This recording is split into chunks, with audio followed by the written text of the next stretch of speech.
and they would, when you got a certain rank, they'd give you a giant scar on your face just so you look like a scared motherfucker. But you know what? History is interesting because I read this. I like to read books. How do we know any of it's true? Well, that's the thing. I always like, I heard the American versions of history all growing through high school and college and whatever. When I go back and I look back at I was helping one of my nieces with Zoom school. I was like, I didn't learn, I learned that Columbus came over and founded America. No. It's totally different textbook now. I read this book, The Nazi Symbiosis, it was called. It was about like symbiosis, sorry. You know what I mean? Hey, what's up? I'm fucking Chrissy stupid ass. I read this book and it was all about how the Nazis became the Nazis. Like what was it? Before the internet. Before the internet.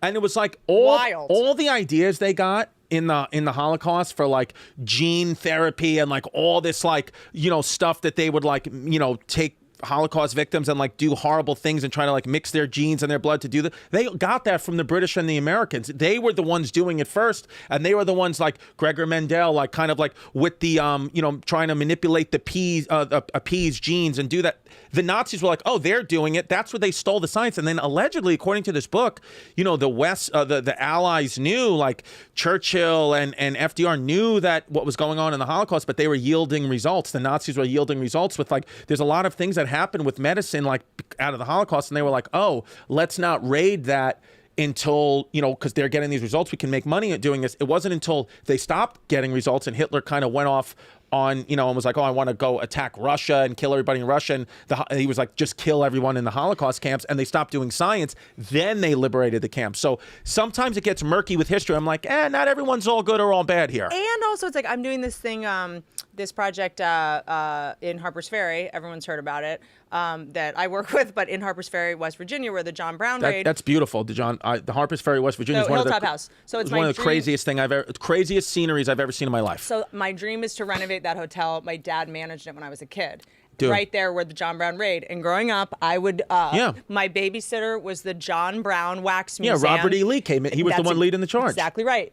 George Washington surveyed the property when he was 17 years old. It's the most beautiful property I've ever seen in the United States. Thomas Jefferson said it's the only view worth the trip across the Atlantic. It's the most beautiful. It looks like Narnia. It looks like New Zealand. Yeah. My goal is to have movies come shoot there to bring money. They have a candy store there where they make candy from like, from it. Yeah, that's right. And so this is the John Brown Museum. We'll show some images. Shout out John, Bleeding Kansas. When I grew up, I would go to this John Brown Museum. It's the most terrifying thing on the planet. And you think John Brown's hot or no? He's so hot. I know a lot. He was played by a one Ethan Hawke in the, and looks kind of like him. Yeah, John Brown's a hottie. Was a hottie, and he was the first, you know, that was, I mean, maybe not the first, and it just wasn't documented. Like, whenever you read this history, because now I'm going in and I'm getting all these documents that there's like literally no history on. Like, I'm discovering all these like slaves that like no one's ever written about that were, you know, in these revolts that no one ever documented their lives, and finding journal entries and stuff. Like, there's so much stuff that we just like do not fucking know, or we know through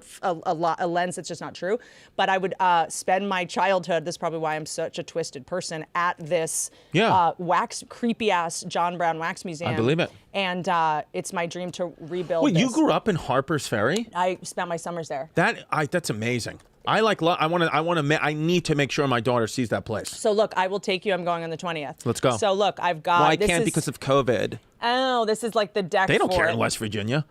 Do they care? They care. Don't they have the mobile vaccine places in West Virginia? They have mobile. Like they'll pull up to your house and give you a vax. Like Subutex vans for opioid over. There's some vans, but they're not. Okay. West Virginia's fascinating. There's flip sides. They were on the Confederate and the Union. Well, West Virginia was the first one that said we're not doing slavery. They broke off to say we are not doing slavery. No. And for West Virginia to now have this reputation for being like backwards. And please watch the documentary Hillbilly by Ashley York if you have not. She's actually directing this series. Yeah, but you know why? But that, in my opinion, from the research that I've done, that's Confederate slander.